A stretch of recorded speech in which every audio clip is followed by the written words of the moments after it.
What's up, everyone? All right, so in this episode of Operation X, I'm going to deal with two things. The first thing is going to be a bunch of copyright violations. This is a list of like 20 items that they caught, but when I actually search my store for these, I have like 40 always items, so I need to get rid of all of them. So I'm going to show you how I do that. Because this is just a part of bulk uploading. Because you create so many listings, you're going to find that you post listings that you're not supposed to, and it's a whole learning process. And as long as you have an anchor store, you have like a 48-hour protection against this. So as long as I fix all of these listings, then I'm not going to be affected by this, okay? And this isn't the first time this has happened since I posted items, but this is definitely the biggest list. Usually the list is only like one item, maybe two items, but this one is like, I apparently posted a bunch of tampons and that kind of thing. These are like all tampons. Yeah, pads, incontinence pads, ultra thin pads with wings, maxi pads, fun stuff, guys. All right, so we're going to take care of that. And then after we do that, we're going to go and look at our listings. So if we go to our bookmark listings here, it's almost been 30 days at this point since we started this store. And once we get to the 30-day point, I'm going to show you guys all the sales and the breakdown of the profit and all that kind of stuff. I'm not going to do that in this episode because I'd rather just wait until the 30-day point, because then it's like, okay, we know all of our expenses and we can just look at everything and see what the real profit was. And it's not like based like now I could kind of guess what the monthly profit is going to be, but it hasn't been a month, right? Okay, so what we do need to do is before the month passes, I need to get rid of all of my out-of-stock listings. Because right now I'm paying for 1,200 out-of-stock listings, and that costs me 60 bucks. Right? 1,200 times 0.055 cents equals $60, okay? So next month, because remember, this is still an experiment. I'm not like, this isn't my complete finished business model. What I'm trying to do is learn the time frames, right? If we make this store and then we don't post any more items, how long is it going to take before it stops being profitable, right? Obviously, the first month it's going to be profitable, but what about the second month? What about the third month? At what point are we going to lose our momentum from the items that we posted, right? That's what I'm trying to figure out with this series. So what we do need to do is get rid of these 1,200, because that's going to reduce our expenses next month by 60 bucks. And I've also gotten rid of my Hydra Lister subscription. So I only paid for 1 month of Hydra Lister to post all of these items. And it's been really, really, really hard for me to resist posting more items, because usually what I do is I have the items posted using bulk, and then I post more items based on the kinds of items that produce sales, right? So I'll do more kind of targeted listing that way, but I'm not doing that part yet, because if I do that now, it kind of ruins the point of doing this series and not posting new items. I gotta just not post new items and see what these results are, and then reiterate them again later on, okay? So we need to get rid of our out-of-stock listings, and we need to deal with all of the all of those active listings. Okay, so that's what I'm going to do now, is fix all of the VERO problems. All right, so we're going to go look for always in the item title, because this is not a very common word, and there are 41 listings that we need to fix, and almost not all of them, like room makes always kiss me goodnight. See, this is a different item, so I could keep selling this item, but everything else, always discreet, always yada yada yada, these are all a brand that doesn't allow their products to be sold on eBay. And if I look at the violation message again, I believe, where is it? Oh, I don't have it up anymore. All right, that's fine. We can go into my... I don't need to look at it anymore. But basically, all of these, I have a violation because I'm using stock images, and I'm not using my own images. And so the Always company owns these images, and they don't want other people using them. Even though, you know, technically I'm like these... It's not like I'm lying about their product. This is their product that they've given Walmart the authority to sell, but they don't realize that, and it's complicated. So the best thing to do is to just revise all of them. The thing is, you have to revise them and gut the information and then delete the listing. You cannot just delete the listing, and that's because eBay holds records of every ended listing, and it'll keep the title and it'll keep the photos and the description. So if you just end these listings now, they still contain the violating content, and as soon as you end them, that means that the violating content still exists, and you can no longer delete it. So you have to delete it first and then end it. And so I'll show you my system that I have for deleting large amounts of them like this. Okay. So what I do is I first search for the keyword here. So always, and then I have all these listings. This, I only actually have to remove my like 14 of them, but I'm gonna get rid of all of them just because I know that they're all the same company and they're gonna notice them eventually, so I might as well get rid of them now, okay? So now what we do is we open new tabs to revise the listings, all right? And it's really important here that we keep this tab active, because this tab here, these check marks don't really matter. It's just how I'm keeping track of the items, right? 2, 4, 5, 2, 4, 5. This page is going to be how we keep track of the items once we've changed the title, the image, and the description, okay? So now what we're going to do is we're going to gut each listing and then revise it, all right? So to gut it, I just select everything and replace it with a letter. And then we delete all of the photos. And then we have to add one of our own photos. So I'll just add like a random photo, right? This is my dog. I should pick a much smaller photo because this is a HD photo, so it's going to take a while. I'll do that next time. And then we got to get rid of this.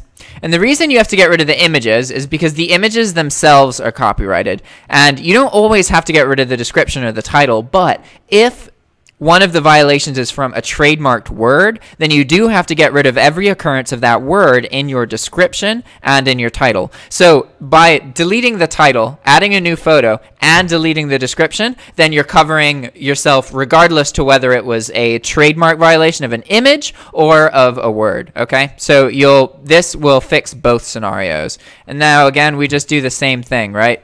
I'm just putting random characters in the title. You have to be a bit careful not to use the exact same characters for every title, because otherwise eBay will think that you have like duplicate listings, and then that'll complicate things, all right?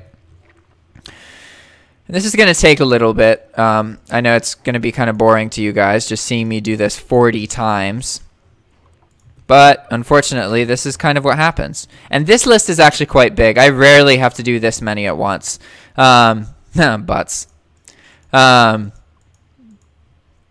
Usually, it's just with a couple items, and usually you avoid most VERO situations in the first place just because we're selling cheaper items, and there's way more VERO issues and copyright issues with more expensive items. Come on. There we go.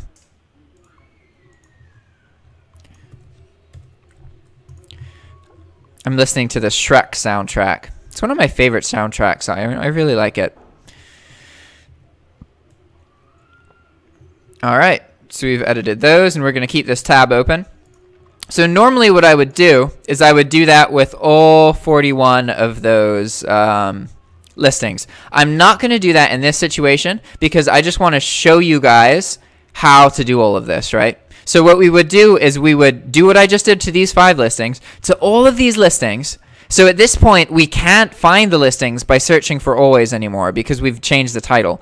So, but since we have all the listings on this page, we still have the direct links to the items. So we would just select everything, click on action, and then click end. And then we'll get a list, and it'll show all of the titles as like X, DS, or just the modified titles because it's looking at the item links. And then we'll be able to delete all of the listings that we just revised.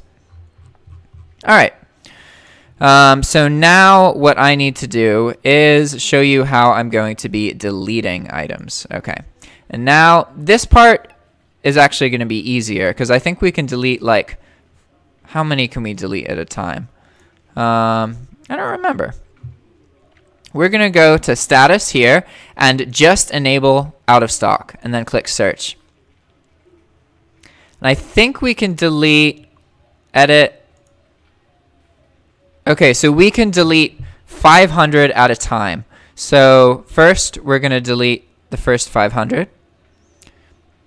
And it's important that all of our listings start to renew on the 20th. So you want to make sure that you're deleting your out of stock listings before the day that they renew, because otherwise you're going to be paying for those listings even though they're not producing a sale, okay?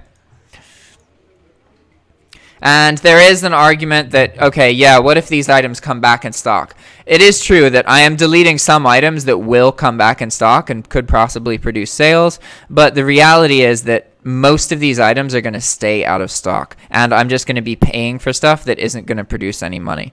Obviously, out of these 1,200 items, I would have to earn $60 in profit from sales from these 1,200 out of stock items in order to make it worth me not deleting them. And generally, I just delete them. All right, so now what we need to do is go to action, and then